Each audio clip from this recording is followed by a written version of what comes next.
വയനാടിനും ചേലക്കരയ്ക്കും പിന്നാലെ മുന്നണികളുടെ ഉറക്കം കെടുത്തിയ പാലക്കാടും വിധി എഴുതി കഴിഞ്ഞു.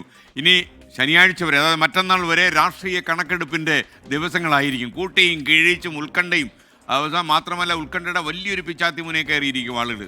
രാഷ്ട്രീയ കണക്കെടുപ്പ് കാര്യമായിട്ട് നടക്കും ഈ 2 ദിവസങ്ങൾ. വയനാടിനെ ഒന്ന് മാറ്റി നിർത്തിയാൽ ചേലക്കരയുടെയും പാലക്കാടിൻ്റെയും തെരഞ്ഞെടുപ്പ് ഫലം എന്താകുമെന്ന ആശങ്കയും 3 മുന്നണികൾക്കുമുണ്ട് എന്നത് മറ്റൊരു നേര്. പാലക്കാട് സാക്ഷ്യം വഹിച്ച രാഷ്ട്രീയ നാടകങ്ങൾ തെരഞ്ഞെടുപ്പിന് ശേഷം സജീവമായി തുടരുമെന്നാണ് പല രാഷ്ട്രീയ നിരീക്ഷകരും നമ്മോട് ഒറ്റയ്ക്കും തെറ്റയ്ക്കും പറയുന്നത്. വിവാദങ്ങൾക്കും പ്രചാരണ തന്ത്രങ്ങൾക്കും രാഷ്ട്രീയ മാറ്റങ്ങൾക്കുമെല്ലാം തൽക്കാലം വിട. ഇനി ബലം കാത്ത് രാഷ്ട്രീയ കേരളം.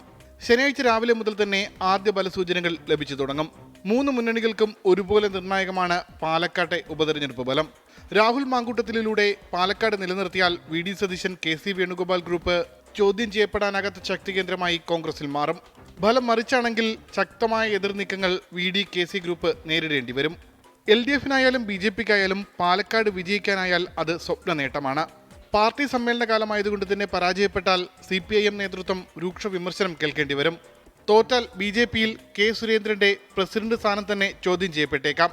പാലക്കാട് ആര് ജയിക്കുമെന്നതുപോലെ തന്നെ നിർണായകമാകും ആര് 3ാം സ്ഥാനത്തേക്ക് പിന്തള്ളപ്പെടും എന്നതും. ചേലക്കരയിൽ കനത്ത പോരാട്ടമാണ് LDF-ഉം UDF-ഉം തമ്മിൽ നടത്തിയത്. വലിയ ഭൂരിപക്ഷം ചേലക്കരയിൽ ഇരു മുന്നണികളും അവകാശപ്പെടുന്നുമില്ല. വയനാട് ലോക്സഭാ മണ്ഡലത്തിൽ അട്ടിമറി പ്രതീക്ഷയൊന്നും ആർക്കുമില്ല. എന്നാൽ പോളിംഗ് ശതമാനം കുറഞ്ഞത് ഭൂരിപക്ഷം കുറച്ചേക്കുമെന്ന ആശങ്ക കോൺഗ്രസിനുണ്ട്.